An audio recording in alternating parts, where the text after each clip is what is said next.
Hello बच्चों। तो बच्चों हम पढ़ रहे हैं इंडेक्स नंबर और जिसके अंदर हमने सारे कॉन्सेप्चुअल नोट मेकिंग कर ली थी। तो फटाफट से बच्चों अपना मटेरियल निकालना और इंडेक्स नंबर की एक्सरसाइज पर आ जाना। तो आज हम इंडेक्स नंबर की एक्सरसाइज डिस्कस करेंगे।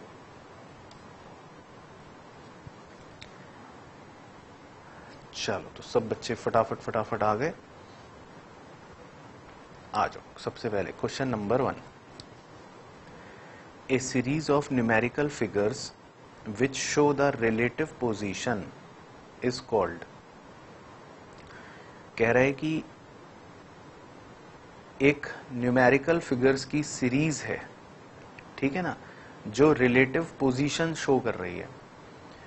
तो रिलेटिव पोजीशंस को जो शो करती है उस न्यूमेरिकल फिगर की सीरीज को बोलते हैं बच्चों इंडेक्स नंबर।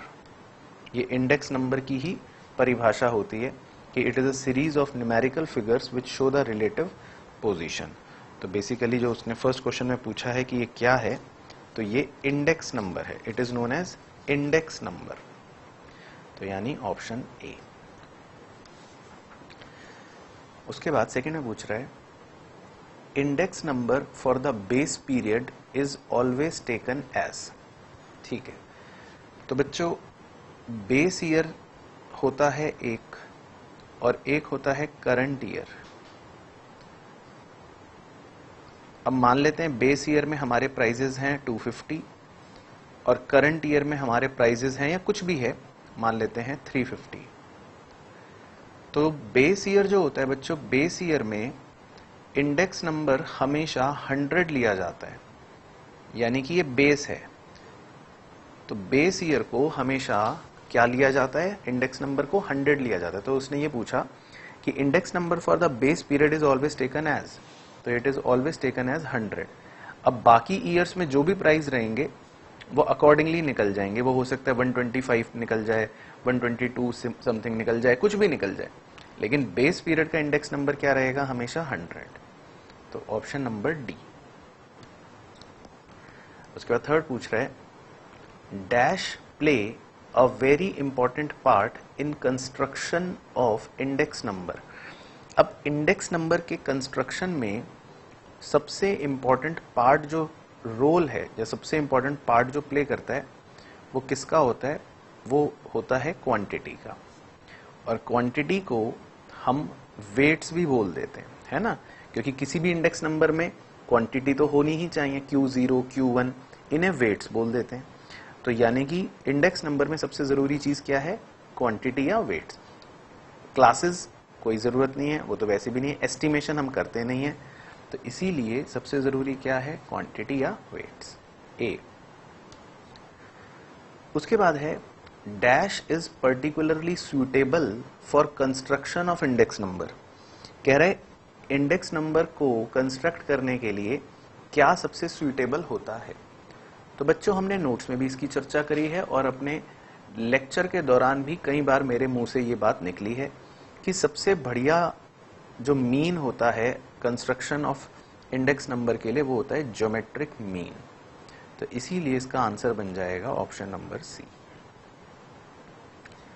इसके बाद question number 5 index number show dash changes rather than absolute amount of change. कह रहा है इंडेक्स नंबर कौन सा चेंज शो करते हैं, A relative, B percentage, C both या डी नन। तो बच्चों इंडेक्स नंबर के बारे में हमने एक प्रॉपर्टी भी लिख रखी है कि index number are denoted in किस में, परसेंटेजेस में, है ना, क्योंकि हर फॉर्मूले में हम इनटू 100 करते हैं तो वो बाय डिफॉल्ट परसेंटेज ही होता है। तो इसीलिए इंडेक्स नंबर जो हैं वो क्या शो करते हैं, वो परसेंटेज चेंज शो करते हैं, ठीक है ना। तो ये हो जाएगा ऑप्शन नंबर बी। इसके बाद question number 6 the dash makes index numbers time reversal. पूछ रहे क्या चीज है जो इंडेक्स नंबर को टाइम रिवर्सल बना देती है। तो अगेन बच्चों हम इंडेक्स नंबर के अंदर जब ज्योमेट्रिक मीन का इस्तेमाल करते हैं, अब जैसे फिशर का इंडेक्स नंबर याद करो, फिशर का इंडेक्स नंबर किस पर आधारित होता है, ज्योमेट्रिक मीन पर। और फिशर का ही इंडेक्स नंबर है जो टाइम रिवर्सल टेस्ट सेटिस्फाई करता है। तो टाइम रिवर्सल जो होती है चीज, वो क्यों हो पाती है? क्योंकि हम ज्योमेट्रिक मीन का इस्तेमाल करते हैं। तो ऑप्शन नंबर बी। उसके बाद 7th, price relative is equal to, कह रहा है प्राइस रिलेटिव क्या होता है? तो प्राइस रिलेटिव अगर आपको याद हो, जब हमने शुरू में ही लिखा था, प्राइस रिलेटिव का फॉर्मूला था P1 अपॉन P0 इंटू 100, है ना, इसको प्राइस रिलेटिव बोलते थे। तो P1 का मतलब क्या हो गया कि करंट ईयर का प्राइस एक प्रकार से, या जो भी साल गिवन है उसका प्राइस। P0 का मतलब क्या हो गया? बेस ईयर का प्राइस, और इंटू 100, वो तो हो ही जाएगा। तो ऐसा कोई ऑप्शन दे रखा है? तो ऐसा हमें एक ऑप्शन दे रखा है, ऑप्शन ए, क्योंकि उसी में लिखा है price in the given year, यानी ये, divided by price in the base year, यानी ये, इनटू 100। तो इसका मतलब प्राइस रिलेटिव हो गया ऑप्शन ए। उसके बाद है question number 8, index number is equal to, कह रहे हैं इंडेक्स नंबर जो है वो क्या है? A, sum of price relative, price relative का sum, B, average of price relatives, C, product of price relatives, या डी, नन। तो बच्चों इंडेक्स नंबर के बारे में हमने पहली ही लाइन में परिभाषा लिखी थी कि these are specialised averages. Index numbers जो होते हैं वो क्या होते हैं? एवरेजेस होते हैं। तो index number is equal to, answer होगा एवरेज ऑफ प्राइस रिलेटिव्स, क्योंकि ये बहुत सारे प्राइस रिलेटिव्स का क्या होता है? एवरेज होता है। तो it is a specialised average. तो ऑप्शन बन गया बी। उसके बाद 9th, dash of group indices given the general index. अच्छा, ये इसका मतलब क्या है मैं समझा देता हूं। ग्रुप इंडाइसेस का मतलब होता है कि जैसे कुछ अलग अलग इंडाइसेस हैं, मान लेते हैं कोई वीट का इंडाइसेस है, या कोई राइस का इंडाइसेस है, या कोई और किसी चीज का इंडाइसेस है, तो इन्हें बोल दिया ग्रुप इंडाइसेस। अब अगर हमें इनकी मदद से एक सिंगल जनरल इंडेक्स निकालना हो कि भाई जो ये अलग अलग ग्रुप इंडाइसेस को कंबाइन कर ले, या इन सब ग्रुप को एक बना के शो कर दे, एक जनरल इंडेक्स निकालना हो, तो वो ये पूछ रहे वो क्या करेंगे फिर हम निकालने के लिए, क्या होगा? तो the dash of the group indices given the general index. तो क्या करेंगे हम? तो इसमें बच्चों हम करते हैं सिंपल अर्थमेटिक मीन, यानी AM। तो हम ग्रुप इंडाइसेस का अर्थमेटिक मीन निकाल देंगे तो जनरल इंडेक्स आ जाएगा। तो इसका मतलब हो गया हमारा ऑप्शन नंबर सी। इसके बाद है क्वेश्चन नंबर 10। क्वेश्चन नंबर 10 में कह रहा है circular test is one of the test of. तो सर्कुलर टेस्ट बच्चों हमने पढ़ाई था, टेस्ट ऑफ एडिक्वेसी होता है। तो ये हम किस में पढ़ रहे हैं? ए इंडेक्स नंबर में ही पढ़ रहे हैं। तो ये तो इंडेक्स नंबर का ही पार्ट होता है सर्कुलर टेस्ट, हाइपोथेसिस का तो नहीं होता। फिर 11, dash is an extension of time reversal test. ये हमने नोट्स में भी लिखा है कि कौन सा टेस्ट टाइम रिवर्सल टेस्ट का एक्सटेंशन है, तो इसका आंसर है सर्कुलर टेस्ट। उसके बाद question number 12, weighted geometric mean of relative formula satisfy. अब याद करो वेटेड ज्योमेट्रिक मीन जो है वो क्या सेटिस्फाई करता है? Weighted geometric mean of relative formula. तो याद है किसी को? Satisfy dash test, time reversal test, circular test, या फैक्टर रिवर्सल टेस्ट। तो बच्चों सर्कुलर टेस्ट ये करता नहीं है, फैक्टर रिवर्सल टेस्ट ये करता नहीं है, तो इसका आंसर है टाइम रिवर्सल टेस्ट, यानी कि option number A, time reversal test. उसके बाद है 13 में कह रहा है factor reversal test is satisfied by. Notes में देखो, या फिर मैंने तो बोला था याद करो, फैक्टर रिवर्सल टेस्ट जो है वो कौन सेटिस्फाई करता है? फैक्टर रिवर्सल टेस्ट तो ब्लॉक के अंदर लिखवाया था फिशर, तो क्या ऑप्शन बन जाएगा? ए। तो फिशर जो होता है वो सेटिस्फाई करता है फैक्टर रिवर्सल टेस्ट। उसके बाद अच्छा 12th में बच्चों हो सकता है हमने नोट्स में लिखा था कि टाइम रिवर्सल टेस्ट फिशर और मार्शल एजवर्थ करते हैं, तो ये वेटेड ज्योमेट्रिक मीन जो है ये भी करता है। तो इनफैक्ट आप ये ऐड कर लेना, अगर नोट्स में नहीं होगा, हो सकता है हमने अपने फॉर्मूलों के हिसाब से लिखा होगा। तो weighted geometric mean of relative formula जो है ये भी टाइम रिवर्सल टेस्ट को सेटिस्फाई करता है। उसके बाद क्वेश्चन नंबर 14। तो क्वेश्चन नंबर 14 में क्या है देखते हैं। क्वेश्चन नंबर 14 में है जी लैस्पियर्स फॉर्मूला डज नॉट सेटिस्फाई। कह रहा है लैस्पियर क्या सेटिस्फाई नहीं करता? ए फैक्टर रिवर्सल नहीं करता, बी टाइम रिवर्सल भी नहीं करता, सी सर्कुलर भी नहीं करता। तो इसका मतलब ये डी तीनों ही नहीं करता। तो लैस्पियर तो कोई भी फॉर्मूला सेटिस्फाई नहीं करता, ये भी लिख रखा है। उसके बाद 15 ए रेशियो और average of ratios expressed as percentage is called. तो ये तो पता ही है, is called index number. Option number C, ये तो लिखी रखी है परिभाषा। उसके बाद 16 the value at the base period serve as a standard point of comparison. कह रहा है जो बेस पीरियड की वैल्यू होती है वो एक कंपैरिजन करने के लिए एक स्टैंडर्ड पॉइंट है, मतलब जो वो आधार है कि ये बेस है, अब बाकी जो ईयर की हम वैल्यू निकालेंगे वो इसके कंपैरिजन में निकालेंगे। तो ये बिल्कुल सही ट्रू बात है बच्चों, यानी कि ऑप्शन बी। उसके बाद 17 an index time series is a list of dash numbers for 2 और मोर पीरियड्स ऑफ टाइम। तो इंडेक्स टाइम सीरीज जो होता है बच्चों वो बहुत सारे इंडेक्स नंबर्स जो हैं उनकी लिस्ट होता है। तो इन अलग अलग इंडेक्स नंबर्स की लिस्ट को ही इंडेक्स टाइम सीरीज बोल देते हैं। तो उसने पूछा कि index time series is a list of dash numbers, तो it is a list of index numbers. तो क्या बन गया? Option number A. उसके बाद 18 index numbers are often constructed from. तो ये बच्चों हमने नोट्स में लिख रखा था कि इंडेक्स नंबर्स जो होते हैं वो कई बार हम किससे कंस्ट्रक्ट करते हैं? सैंपल से। तो ये बन गया ऑप्शन नंबर सी। उसके बाद 19 dash is a point of reference in comparing various data describing individual behaviour. इसका मतलब ये है, वो ये पूछ रहा है कि क्या पॉइंट है जिसके रेफरेंस में आप अलग अलग डेटा को कंपेयर करते हो। तो हम क्या पॉइंट के रेफरेंस से कंपेयर करते हैं?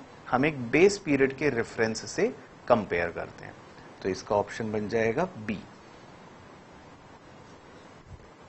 ठीक है ना, जैसे जो इसमें भी पूछ रहा था। तो बेस पीरियड से ही हम सारी चीजों को कंपेयर करते हैं। उसके बाद है question number 20 the ratio of price of single commodity in a given period. कह रहा है किसी भी गिवन पीरियड में एक प्राइस है, मान लेते हैं P1, to its price in the preceding year, यानी कि उसको डिवाइड कर दिया उसके प्रीसीडिंग ईयर के प्राइस से। तो अंग्रेजी में इसको बोल रहे हैं कि ratio of price of commodity in given period to price in preceding year, यानी इसको अंग्रेजी में लिख के दे रहा है इज कॉल्ड। तो इसे क्या बोलते हैं? तो इसे रिलेटिव प्राइस बोलते हैं, पढ़ी रखा है हमने। तो इसे बोलते हैं बच्चों रिलेटिव प्राइस। तो इसका मतलब ये हो गया ऑप्शन सी। उसके बाद 21 sum of all commodity prices in current year, यानी सिग्मा P1 कह रहा है करंट ईयर के प्राइजेस को जोड़ लो, divided by sum of all commodity prices in the base year. कह रहा है बेस ईयर के प्राइजेस का सम कर लो, जोड़ लो, यानी सिग्मा P0 इंटू 100। कह रहा है ये क्या है? तो बच्चों आपको याद है हमने सबसे पहला फॉर्मूला यही लिखा था जिसको बोलते थे सिंपल एग्रीगेट प्राइस इंडेक्स या सिंपल एग्रीगेट मेथड। तो इसका ऑप्शन बन गया क्या? Option number B. उसके बाद 22 chain index is equal to, तो चेन इंडेक्स का फटाफट फॉर्मूला याद है, नोट्स में लिखवाया था। तो इसका फॉर्मूला था link relative of current year into chain index of previous year divided bye 100। तो ऐसा कौन से में लिखा हुआ है? ऐसा दे रखा है ऑप्शन नंबर सी में। उसके बाद question number 23 P01 is the index for time. तो P01 को सिखाया था ना कहीं कहीं बारी, कैसे रीड करते हैं? फॉर द टाइम 1/0 यानी A। 24 P10 is the index for the time. P10 को कैसे रीड करेंगे? 0/1 यानी B। उसके बाद question number 25 when the product of price index and quantity index, कह रहे हैं जब प्राइस इंडेक्स और क्वांटिटी इंडेक्स का प्रोडक्ट बराबर हो वैल्यू इंडेक्स के, तो कह रहा है ये कौन सा टेस्ट है? तो ये तो फैक्टर रिवर्सल टेस्ट है, ये तो पढ़ रखा है। तो इसका मतलब ऑप्शन क्या बन गया? Option number C. उसके बाद 26 the formula should be independent of the unit in which और for which price and quantities are quoted. तो ये कौन सा फॉर्मूला था या कौन सा टेस्ट था? यूनिट टेस्ट, जिसमें हमने लिखा था कि फॉर्मूला जो है वो यूनिट से इंडिपेंडेंट होना चाहिए। उसके बाद question number 27 Laspeyres and Paasche method do not satisfy. Laspeyres और पास्ची क्या सेटिस्फाई नहीं करते? यूनिट टेस्ट तो करते हैं बच्चों। बी टाइम रिवर्सल, हाँ ये नहीं करते। सी फैक्टर रिवर्सल, ये भी नहीं करते। तो इसका मतलब बी एंड सी ऑप्शन जो दे रखा है डी, तो डी ऑप्शन इज करेक्ट। ये दोनों सेटिस्फाई नहीं करते। उसके बाद 28 the purpose determines the type of index number two use. कह रहा है कि हम कौन सा इंडेक्स नंबर इस्तेमाल करेंगे, ये हमारे पर्पस पर डिटरमाइन करता है। तो सही बात कह रहा है बच्चों, बिल्कुल यस यानी ए। उसके बाद 29 the index number is special type of average. हाँ तो ये तो सही है, ये तो पहले ही लिख लिया था, स्पेशलाइज्ड एवरेजेस होते हैं, बी। उसके बाद 30 the choice of suitable base period is at best temporary solution. हाँ तो इसका मतलब ये कि एक सूटेबल बेस पीरियड जो हम चूज करेंगे कि भाई बेस पीरियड क्या लिया जाए, 2010 लिया जाए, 2015 लिया जाए, 2000 लिया जाए, ये कौन सा ईयर एक सूटेबल बेस पीरियड लिया जाएगा, ये एक सबसे बेस्ट टेम्परेरी सॉल्यूशन होता है। मतलब कि अब और कुछ भी नहीं है, तो इसी को हम मान लेते हैं कि जो भी हमने बेस पीरियड लिया वो सबसे बेस्ट है। तो बिल्कुल सही कह रहा है ये, इसका मतलब ट्रू है ये बात, यानी ऑप्शन नंबर ए। उसके बाद 31 Fisher ideal formula for calculating index number satisfy. कह रहा है फिशर का फॉर्मूला क्या सेटिस्फाई करता है? ए यूनिट टेस्ट करता है, बी फैक्टर रिवर्सल भी करता है, तो आंसर हो गया सी बोथ, यानी दोनों ही करता है। उसके बाद question number 32 Fisher ideal formula does not satisfy. कह रहा है फिशर क्या सेटिस्फाई नहीं करता? ए यूनिट टेस्ट तो करता है, बी सर्कुलर टेस्ट वो नहीं करता, वो हमने लिखा भी था सर्कुलर टेस्ट नहीं करता, तो बी। उसके बाद 33 डैश सेटिस्फाई सर्कुलर टेस्ट। कह रहे हैं सर्कुलर टेस्ट क्या सेटिस्फाई करता है? तो खोल लिया notes, geometric mean of price relatives और weighted aggregate with the fixed weights, यानी ए लिख रखा है नोट्स के अंदर डायरेक्ट। उसके बाद 34 Laspeyres and Paasche method dash time reversal test. तो लेस्पियर और पास्ची दोनों ही सेटिस्फाई नहीं करते, यानी option number B, do not satisfy, ये भी लिख रखा है नोट्स में। इसके बाद 35, there is no such thing as unweighted index number. कह रहा है अनवेटेड इंडेक्स नंबर जैसी कोई चीज नहीं होती, तो गलत कह रहा है बच्चों। लिखा है नोट्स में, एक वेटेड होते हैं एक अनवेटेड होते हैं, यानी सिंपल, तो गलत बात है, तो फॉल्स है ए। उसके बाद 36, theoretically GM is best average in construction of index number but in practice mostly the AM is used। तो ये बच्चों हमने नोट्स में एग्जैक्ट लाइन लिख रखी है कि बिल्कुल सही बात है, ट्रू, कि सबसे बढ़िया तरीका तो GM होता है, लेकिन आमतौर पे प्रैक्टिस में लोग AM यूज करते हैं, तो ट्रू बात कह रहा है। उसके बाद 37, लेस्पियर और पास्ची और फिशल डू नॉट सेटिस्फाई। तो तीनों, लेस्पियर, पास्ची और फिशर, तीनों ही जने कौन सा सेटिस्फाई नहीं करते? सर्कुलर टेस्ट नहीं करते सेटिस्फाई, सी। उसके बाद 38, dash is concern with the measurement of price changes over a period of year when it is desirable to shift the base. किस टेस्ट में आप बेस शिफ्ट कर देते हो? सर्कुलर टेस्ट, यानी ऑप्शन बी, ये भी लिखा है।